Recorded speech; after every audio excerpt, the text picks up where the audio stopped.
Hello friends, welcome to kitchen book. உங்களுக்கு இந்த recipe page பிடிச்சிருந்துச்சுன்னா மறக்காமல் கிச்சன் புக் சேனலை சப்ஸ்கிரைப் பண்ணுங்கள். நம்ம இன்றைக்கு பச்சை பட்டாணி சுண்டல் எப்படி செய்கிறதுங்கிறத பார்க்கலாம். இது ரொம்பவே ஹெல்த்தியான சுண்டல். ஒரு கப் பச்சை பட்டாணி எடுத்துக்கோங்க. எடுத்துகிட்டு அது மூழ்கிற அளவுக்கு தண்ணி ஊற்றிட்டு ஒரு 8 ஹவர்ஸ் ஓவர் நைட் ஊற வச்சுடுங்க. ஊற வச்சதுக்கப்புறம் குக்கரில் 2 விசில் வச்சு எடுத்துக்கோங்க. 2 விசில் மேலே வச்சிங்க அப்படின்னா தோல் தனியாக வந்துடும், ரொம்ப குழஞ்சி போயிடும். இப்போ ஒரு பேனில் 2 டேபிள் ஸ்பூன் நல்லெண்ணெய் ஊற்றிட்டு கடுகு உளுந்த பருப்பு கருவேப்பிலை தாளித்து எடுத்துக்கலாம்.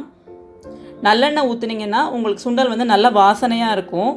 சைடில் ஒரு பெரிய வெங்காயம் நறுக்கி அதையும் இதில் சேர்த்து நல்லா வதக்கி வச்சுக்கலாம்.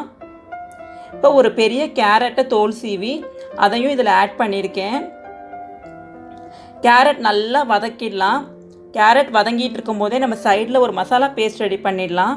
அதுக்கு 4 ஸ்பூன் திருவன தேங்காய் எடுத்திருக்கேன், 1/2 ஸ்பூன் சோம்பு,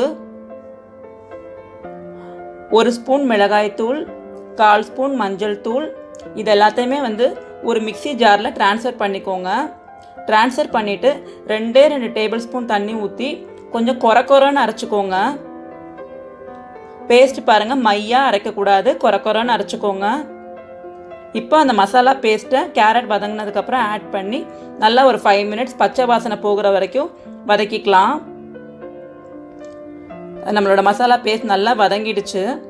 இப்போ நம்ம வேக வச்சுருக்க பச்சை பட்டாணியை ஆட் பண்ணிடலாம். இப்போ பச்சை பட்டாணியில் இருக்கிற அந்த தண்ணி இருக்கும் இல்லையா, அதெல்லாம் போகிற வரைக்கும் ஒரு 5 மினிட்ஸ் நல்லா இதை வதக்கி எடுத்துக்கோங்க.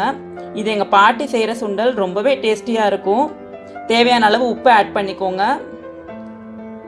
ஸோ ஒரு 5-10 மினிட்ஸ் நம்ம இதை பண்ணிடலாம். பச்சை பட்டாணி சுண்டல் இப்போ ரெடி ஆகிடுச்சு.